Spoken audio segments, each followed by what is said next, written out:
Welcome to AV number 2, part number 2. Let us start with our main topic, which is given here. Drafting a virtual message. तर अशा पद्धतीने आभासी एखादा संदेश जो आहे तो कसा तयार करायचा त्याचा मसुदा. Communication is an integral part of human nature. तर कुठल्याही माणूस म्हटला की मानव जमातीमध्ये त्या ठिकाणी कम्युनिकेशन करणं, ज्याला आपण दळणवळण करणं, संवाद साधणं, देवाणघेवाण करणं विचारांची, हा इंटिग्रल पार्ट आहे, अतिशय इनएव्हिटेबल पार्ट आहे, अविभाज्य असं अंग आहे माणसाच्या जीवनाचं. संवाद साधणं, बरोबर आहे. आपण मुका असतो का? नाही. तर आपण त्या ठिकाणी कायम त्या ठिकाणी व्यक्त करत असतो. भले हवा करू, चेहऱ्यावरचे हावभाव असतील, हातवारे असतील, हे सुद्धा कम्युनिकेशनची माध्यमं आहेत. Exchange of ideas, thoughts and information from one person to another is communication. तर अशा पद्धतीने विचारांची देवाणघेवाण करणं, एखादी संकल्पना एकमेकांना देवाणघेवाण करणं, थॉट्स जे आहेत विचारांची देवाणघेवाण करणं, माहितींची देवाणघेवाण करणं from one person to another is called is communication. तर त्याला कम्युनिकेशन असं म्हणतात, त्याला दळणवळण देवाणघेवाण करणं असं म्हणतात. As the most intelligent animal on the planet, humans have derived different communication processes to express themselves. तर अतिशय एक बुद्धिमान माणूस या उपग्रहावरचा, या पृथ्वी तलावरचा माणूस जो आहे तो अतिशय बुद्धिमत्ता, त्याला बुद्धीचं वरदान आपल्याला लाभलेलं आहे. Humans have derived different communication processes to express themselves. आणि या पद्धतीने माणसाला अनेक प्रकारचे मार्ग उपलब्ध आहेत, अनेक प्रकारचे त्या ठिकाणी तो मार्ग वापरतो की त्या पद्धतीने तो स्वतःला व्यक्त करतो. अँड अंडरस्टँड इच अदर, आणि तो समजून घेतो एकमेकांना, इतरांना आपण समजून घेतो, ते आपल्याला समजून घेतात. Before the advent of oral communication, आणि अशा पद्धतीने तोंडी जी देवाणघेवाण आहे तिची चाहूल लागण्याच्या आधी, before the advent means beginning.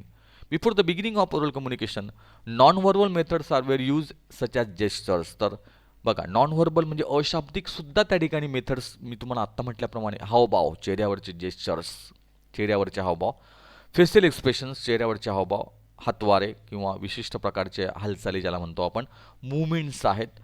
On broader terms, communication can be in various forms such as. तर अशा पद्धतीने विविध पद्धतीने कम्युनिकेशन जे आहे ते चालत असतं. त्यात आहे, पहिलं आहे ओरल कम्युनिकेशन, तोंडी बोलणं जे आहे आपण, रिटन लिखित माध्यम, आणि व्हर्च्युअल आभासी. A message is an informal means of communication. तर कुठलाही एखादा संदेश जो असतो तो एक अनौपचारिक पद्धतीने माध्यम आहे ते कम्युनिकेशनचं. The receiver of the message has to go through the given message and pick out the most vital bits of information. तर जो स्वीकारणारा असतो, संदेश स्वीकारणारा किंवा ग्रहण करणारा जो असतो तो त्या पद्धतीने त्या ठिकाणी तो मॅसेज ग्रहण करतो. आणि जी महत्त्वाची, जे व्हायटल असतात, म्हणजे important vital bits of information, ती महत्त्वाची माहिती, म्हणजे जे आपल्याला, म्हणजे फापट पसारा असतो भरपूर बोलण्यात, पण त्यातलं महत्त्वाचं काय आहे ते आपण बरोबर घेत असतो. He or she should be able to reproduce that information in order to convey it to the person from whom it is intended. तर तो किंवा ती तीच माहिती जी आहे तिचा बरोबर उपयोग केला जातो, आणि काय नेमकं त्या ठिकाणी महत्त्वाचं सांगायचं आहे, त्याचं इंटेन्शन नेमकं काय आहे, कशा पद्धतीने ते सांगायचं आहे, ते पण त्या ठिकाणी महत्त्वाचं असतं. In general there are 4 types of messages. तर प्रामुख्याने 4 प्रकारचे मॅसेज जे आहे ते असतात. त्यातला पहिला मॅसेज त्याला म्हणतो आपण पॉझिटिव्ह मेसेजेस, ज्याला आपण पॉझिटिव्ह म्हणजे सकारात्मक, किंवा ज्याच्यामध्ये पॉझिटिव्हिटी आहे, ज्याच्यात होकार आहे, ज्याच्यात नकार नाही आहे, असा पॉझिटिव्ह मेसेजेस. तर याच्यामध्ये आपण साधारणतः मेसेज कसे असतात, तर convey good feelings through thanks. तर आभार मानून एखाद्याचं, आपल्या चांगल्या भावना व्यक्त करणं, ॲप्रिसिएशन करणं, एखाद्याला एखाद्याला ज्याला आपण म्हणतो ॲप्रिसिएट करणं, किंवा एखाद्याचं कौतुक करणं, एखाद्याला त्या ठिकाणी शाबासकी देणं, एखाद्याला कौतुकाची थाप देणं. एक्सप्रेशन ऑफ इंटरेस्ट, त्या ठिकाणी एखादी आवड जी आहे ती आवड व्यक्त करणं, अभिव्यक्ती करणं. सिंपती दाखवणं, एखादी सहानुभूती व्यक्त करणं. एक्सटेंडेड हेल्प, एखादी मदत त्या ठिकाणी देण्याचा प्रयत्न करणं. सोलेस, त्या ठिकाणी जे आहे एक विशिष्ट पद्धतीने सहानुभूती असेल, एखाद्याबद्दलचं सहकार्याची भावना असेल ती व्यक्त करणे, हे पॉझिटिव्ह मेसेज असतात. निगेटिव्ह मेसेजेसमध्ये त्या ठिकाणी कन्वे डिसअपॉइंटमेंट, त्या ठिकाणी एक नैराश्य जे आहे ते साधारणतः दिलं जातं. डिसॲप्रुव्हल, नापसंती जी आहे ती त्या ठिकाणी येते. डिससॅटिस्फॅक्शन एक असमाधान जे आहे ते त्या ठिकाणी येतं. मेसेजेस ऑफ डिसअप्रुव्हल त्या ठिकाणी ज्याला आपण नापसंती म्हणतो अशा प्रकारचे मेसेजेस त्या ठिकाणी येतात. डिसॲग्रीमेंट ज्याला म्हणतो आपण की असहमती जी आहे, डिनायल आहे, जे नकार आहे, रिफ्युजल आहे त्या ठिकाणी नकार आहे, कॅन्सलेशन आहे, एखादं रद्द करणं आहे. तर निगेटिव्ह मेसेज जे आहे ते निगेटिव्हिटी दाखवणारे, पॉझिटिव्ह मेसेज पॉझिटिव्हिटी दाखवणारे. न्यूट्रल मेसेजेस असतात की ज्याच्यामध्ये काहीही नाही आहे, म्हणजे न्यूट्रल आहे, की तटस्थ ज्याला म्हणतो आपण, की हो पण नाही आणि ना पण नाही पण नाही. नो फिलिंग्ज, याच्यामध्ये भावनाच नसतात. नो इमोशन्स, नो सेंटिमेंट्स, कुठल्याही सेंटिमेंट्स, कुठल्याही भावना नसतात. Dry messages, messages showing neither Joy nor sorrow, तर दुःखही नाही आनंदही नाही असे न्यूट्रल मेसेज असतात. Messages that do not draw any conclusion, की ज्या मेसेजमधनं कुठलाही कन्क्लुजन, कुठलीही निष्कर्ष निघू शकत नाही अशा प्रकारचे पण मेसेज त्या ठिकाणी असतात. पर्सुएजिव्ह मेसेज असतात. पर्सुएजिव्ह म्हणजे मन वळवणारी ज्याला म्हणतो आपण, पर्सुएडिंग करणं म्हणतो आपण त्याला. To divert one's mind by using the logic, त्याला म्हणतात पर्सुएडिंग करणं. तर पर्सुएजिव्ह मेसेजेस असतात की जे मन वळवतात, एखाद्याचं मन वळवून घेण्याचं काम करतात. ॲक्ट दॅट कम्युनिकेट्स पर्सुएजिव्हली, की अशा पद्धतीने माणसाला कन्व्हिन्स करणं, ज्याला एखादा मुद्दा त्या ठिकाणी पटवून देणं, त्याला पर्सुएजिव्ह करणं म्हणतात. Agreement on the writers point of view, use of convincing language or words. बघा आता मी सांगितल्याप्रमाणे त्या ठिकाणी कन्व्हिन्सिंग लँग्वेज, एक पटेल असं त्या ठिकाणी भाषा वापरणं, पटेल असे शब्द वापरणे किंवा त्याच्या बाजूने त्या ठिकाणी बोलणं, प्राप्तकर्त्याची कृती करण्यास भाग पाडणं, त्याला आश्वासन देणं, त्याला पाठिंबा देणं, अशा प्रकारचे पर्सुएजिव्ह मेसेजेस असतात. तर या पद्धतीने मेसेजचे 4 प्रकार या ठिकाणी आलेले आहेत: positive message, negative message, neutral message आणि पर्सुएजिव्ह मेसेजेस. तर व्हॉट इज व्हर्च्युअल कम्युनिकेशन? आत्ताच आपण जे व्हर्च्युअल ह्या शब्दाचा अर्थ मी तुम्हाला सांगितला, की ज्याला आभासी म्हणतो आपण. आभास, एक प्रकारचा भास, प्रत्यक्ष नाही पण भास जो आहे त्याला आभासी असं म्हणतात. आता अलीकडे व्हर्च्युअल क्लासरूम नावाची कन्सेप्टसुद्धा पुढे येणार आहे. तर व्हर्च्युअल क्लासरूम असं असेल की त्या ठिकाणी, म्हणजे बघा उद्याला तर असं होणार आहे, टेक्नॉलॉजी इतकी प्रचंड पुढे गेलेली असेल, तर ह्या टेक्नॉलॉजीमध्ये त्या ठिकाणी विशेष करून आपण म्हटलं तर शिक्षक नावाची संकल्पना जी असेल किंवा वर्ग नावाची कन्सेप्ट जी आहे ती पूर्णतः कालबाह्य झालेली असेल. पुढच्या 10 ते 15 वर्षामध्ये त्या ठिकाणी व्हर्च्युअल क्लासरूम तयार होईल. म्हणजे त्या ठिकाणी एकाच महाराष्ट्रामध्ये, ऑल ओव्हर महाराष्ट्रामध्ये एकच वर्ग त्या ठिकाणी, समजा मुंबई हे आपली राजधानी आहे, या राजधानीतून त्या ठिकाणी एक एक व्हिडिओ लेक्चर त्या ठिकाणी चालू होणार. म्हणजे आपल्यासमोर पडद्यावर त्या ठिकाणी शहापूरला आपण पडद्यावर तो बघू आपण आभासी, की त्या ठिकाणी ते शिक्षक शिकवत आहेत एखादा टॉपिक आणि मुलं त्या ठिकाणी आपल्या पडद्यावर, आपल्या कॉम्प्युटरवर असेल, आपल्या मोबाईलवर असेल, ते आपण बघू आणि त्या पद्धतीने त्या ठिकाणी एक संपूर्ण महाराष्ट्रामध्ये एकच लेक्चर त्या ठिकाणी असेल. ते आपण त्या पद्धतीने बघायचं आणि आपल्याला जर काही शंका असतील तर आपण त्या ठिकाणी एक मेसेज त्यांना करायचा किंवा त्या ठिकाणी अशी काही सोय असेल त्या ठिकाणी, की आपण त्यांना सांगू की आम्हाला तुमच्याशी बोलायचं आहे, शंका आहे आणि आपण त्या माणसाशी त्या ठिकाणी प्रत्यक्ष संपर्क करू शकतो, प्रत्यक्ष बोलू शकतो आणि या पद्धतीने त्या ठिकाणी व्हर्च्युअल क्लासरूम नावाची कन्सेप्ट जी आहे ती पुढे येऊ घातलेली आहे. शेवटी आपण म्हटलो की आता सध्या आपलं जे ऑनलाईन काम चाललेलं आहे ते सुद्धा याच पद्धतीने आहे. तर व्हर्च्युअल आहे ते संपूर्ण, की जे आभासी आहे, प्रत्यक्षात नाही आहे.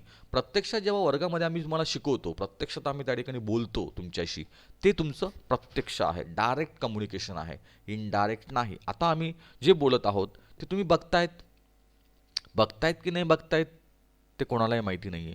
पण व्हर्च्युअल म्हणजे काय, तर त्या ठिकाणी असं आभासी जग जे आहे त्याला व्हर्च्युअल असं म्हणतात. We define virtual communication as a mode of communication that includes the use of technology. तर ज्यात तंत्रज्ञानाचा वापर आहे. Audio and video to communicate with people who are not physically present in front of us, की जे आपल्या समोर नसतात पण आपण ऑडिओ म्हणजे ध्वनी किंवा ध्वनी आणि प्रत्यक्ष बघणं या माध्यमातून त्या ठिकाणी आपण त्यांच्याशी संपर्क साधू शकतो. People can be in the next room, other floor, in neighbourhood. ती जी व्यक्ती असेल ज्याच्याशी आपण कम्युनिकेशन करतो आहे तो पुढच्या एखाद्या रूममध्ये बसला असेल, बाजूच्या दुसऱ्या एखाद्या मजल्यावर असेल किंवा शेजारी असेल, ऑर इवन माइल्स आहे किंवा अनेक मैलावर, अनेक अशा दूरवर असेल. Although virtual communication started way back with the invention of telephone, तर टेलिफोनच्या माध्यमातून त्या ठिकाणी अशा पद्धतीने व्हर्च्युअल कम्युनिकेशनची सुरुवात जी आहे ती झाली. द ॲडव्हेंट ऑफ वेबकॅम, त्या ठिकाणी वेबकॅम आले, वेबकॅमच्या माध्यमातून त्या ठिकाणी व्हिडिओ कॉन्फरन्सिंग आली. Instant communication made virtual communication a big hit, आणि अशा पद्धतीने लगेचच त्या ठिकाणी केलेलं हे जे संदेशाचे देवाणघेवाण आहे ते अलीकडे खूप लोकप्रिय झालेलं आहे. Today we use virtual communication in almost every walk of life, within family, friends and hobbies to name a few. तर अनेक ठिकाणी आपण त्याचा वापर कुटुंबामध्ये करतो, मित्रांशी बोलण्यासाठी करतो, कार्यालयात संपर्क साधण्यासाठी करतो, किंवा अनेक ठिकाणी त्याचा वापर जो आहे तो प्रत्येक क्षेत्रामध्ये तो आता वापर व्हायला लागलेला आहे. Today we will learn more about virtual communication and explore why it has become one of the most popular ways of communication. तर अलीकडे आज आपण बघणार आहोत की असे हे व्हर्च्युअल कम्युनिकेशन जे आहेत ते आपण का बघायचे. Explore why it has become one of the most popular ways of communication, ते इतकं पॉप्युलर का झालेलं आहे. In addition we give a sneak preview of some of the best virtual communication tools use across the world. तर in addition we give a sneak preview, तर एक त्या ठिकाणी आपण विशिष्ट माध्यमातून त्या ठिकाणी हे जे आहे तर तर एक एक आपल्याला बघायचं आहे ते we give a sneak preview. तर त्याचा जो साधारण एक मागोवा जो आहे, some of the best virtual communication tools use across the world. तर कोणते कोणते टूल्स व्हर्च्युअल कम्युनिकेशनसाठी कोणते कोणते साधनं वापरले जातात त्याचा एक आढावा आपण इथे बघणार आहोत. 6 मेजर टाईप्स ऑफ मेसेजेस, तर 6 प्रकारचे मेसेजेस त्या ठिकाणी असतात. Directional messages, what you should do, तर तुम्ही काय करायला पाहिजे, दिशा दाखवणारे त्याला म्हणतात डायरेक्शनल. मेसेजेस ऑफ पॉसिबिलिटी, ज्या ठिकाणी शक्यता दाखवणारे जे मेसेज असतात, संभाव्यतेचे मेसेज ज्याला म्हणतो आपण. मेसेजेस ऑफ रियालिटी, ज्याला आपण वास्तविकतेचे मेसेज असं म्हणतो. मेसेजेस ऑफ नेसेसिटी, ज्याला आपण वास्तविकता किंवा आवश्यकतेचा संदेश म्हणतो. न्यू आयडिया मेसेजेस, नवीन संकल्पना ज्याच्यामध्ये येतात त्याला म्हणतात न्यू आयडिया मेसेजेस, नवसंकल्पना, न्यू आयडियाज. रिफ्रेमिंग मेसेज, ज्याला आपण रिफ्रेम केलेले म्हणजे पुन्हा तयार केलेले, पुनर्लेखन केलेले मेसेजेस असं म्हणतात, ते याच्यामध्ये येतात. तर असे या ठिकाणी 6 प्रकार या ठिकाणी आलेले आहे. तर आपण डायरेक्शनल मेसेजेसकडे जाऊया. व्हॉट यू शुड डू, तुम्हाला काय करायचं आहे. समटाईम मेसेजेस आर डायरेक्शनल, काही मेसेजेस जे असतात ते डायरेक्शनल असतात, त्या ठिकाणी आपल्या दिशादर्शक असतात. They give us a point of view on the best way to achieve a certain goal. तर आपल्याला हे एखादं ध्येय कसं साध्य करायचं त्यासाठी त्या ठिकाणी एक दृष्टिकोन जो आहे तो मांडलेला असतो. For example, being happier, making more money, better relationship, एखादं रिलेशनशिप कसं चांगलं डेव्हलप करावं, आनंदी कसं राहावं, पैसे कसे कमवावे, अशा प्रकारचे दिशादर्शक जे मेसेजेस असतात ते याच्यामध्ये येतात. तर आता अलीकडे अनेक पॉझिटिव्ह मेसेज जे आहेत डायरेक्शन देणारी, उदाहरणार्थ मला ह्या ठिकाणी संदीप माहेश्वरीचं उदाहरण द्यावंसं वाटतं की अतिशय छान मेसेजेस त्यांचे असतात. इकडे मी कायम ऐकतो शिवानी दिदी ज्या आहेत आपल्या ब्रह्मकुमारींच्या, अतिशय छान मेसेज त्यांचे डायरेक्शन्स असतात त्या ठिकाणी. किंवा एखादं ज्याच्यात आपल्याला कसं वागावं असं सांगितलं जातं, डायरेक्शन त्या ठिकाणी दिली जाते. Messages of possibility, another kind of message is the kind of message that says something else is possible. तर काही मेसेज असे असतात की त्या ठिकाणी हे शक्यता, संभवनीयता, संभाव्यता, no matter how stuck or hopeless or helpless we feel, आपण असहाय्य किंवा त्या ठिकाणी अतिशय होपलेस त्या ठिकाणी फील करतो, आणखी काहीतरी शक्य आहे असे सांगणारे जे मेसेज असतात. There is always a pathway to reclaim our power with mindfulness. आपण जर दक्षता घेतली, काळजी घेतली तर त्या ठिकाणी निश्चितच एक वेगळा मार्ग मिळू शकतो.